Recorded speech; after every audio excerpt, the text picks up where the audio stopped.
KSU Kannur police commissioner ഓഫീസിലേക്ക് നടത്തിയ മാർച്ചിൽ സംഘർഷം. പോലീസ് ജലപീരങ്കി പ്രയോഗിച്ചു. ITIയിൽ നടന്ന വിദ്യാർത്ഥി സംഘർഷത്തിൽ ആക്രമണത്തിന് നേതൃത്വം കൊടുത്ത മുഴുവൻ SFI പ്രവർത്തകരെയും അറസ്റ്റ് ചെയ്യണമെന്നാവശ്യപ്പെട്ട് KSU സംസ്ഥാന കമ്മിറ്റി ആഹ്വാനപ്രകാരമാണ് പ്രവർത്തകർ കണ്ണൂർ സിറ്റി പോലീസ് കമ്മീഷണർ ഓഫീസിലേക്ക് മാർച്ച് നടത്തിയത്. 3 തവണ പ്രവർത്തകർക്ക് നേരെ പോലീസ് ജലപീരങ്കി പ്രയോഗിച്ചു. പ്രവർത്തകരും പോലീസും തമ്മിൽ ഉന്തും തള്ളുമുണ്ടായി. ഉച്ചയ്ക്ക് 12:30 സ്റ്റേഡിയം കോർണറിൽ നിന്ന് ആരംഭിച്ച മാർച്ച് കമ്മീഷണർ ഓഫീസിന് സമീപം പോലീസ് ബാരിക്കേഡ് കെട്ടി തടഞ്ഞു.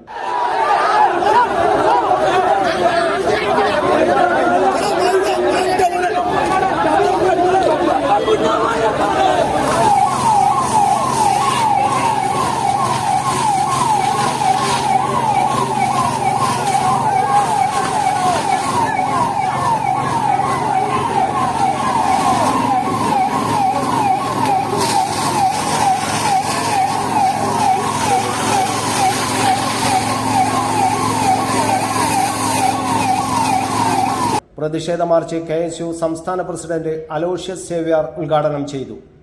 മാർച്ചിന് സംസ്ഥാന പ്രസിഡന്റ് അലോഷ്യസ് സേവ്യർ, വൈസ് പ്രസിഡന്റുമാരായ P. മുഹമ്മദ് ഷമാസ്, ആൻ സെബാസ്റ്റ്യൻ, KSU ജില്ലാ പ്രസിഡന്റുമാരായ MC Atul, PK Anshid, VT Sooraj, സംസ്ഥാന ജനറൽ സെക്രട്ടറി ഫർഹാൻ മുണ്ടേരി, അർജുൻ കറ്റയാട്ട്, ആസിഫ് മുഹമ്മദ്, മിവ ജോളി, റനീഫ് ആദർശ്, മാങ്ങാട്ടിടം, ആകാശ് ഭാസ്കർ തുടങ്ങിയവർ നേതൃത്വം നൽകി. News bureau, Kannur media. ഇതൊക്കെ കണ്ടോ? ഒരു അൾട്രാ മോഡേൺ സെറ്റപ്പ് ഇല്ലേ? കിച്ചണൊക്കെ ഇങ്ങനെ വേണം പണിയാൻ.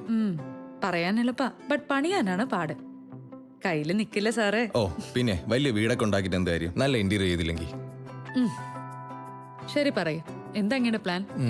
കിച്ചൺ വർക്സും ഇന്റീരിയർ വർക്സും നമുക്ക് നല്ലൊരു ടീമിനെ ഏൽപ്പിക്കണം. പിന്നെ ഫർണിച്ചർ സുനിതയിൽ എടുക്കാം.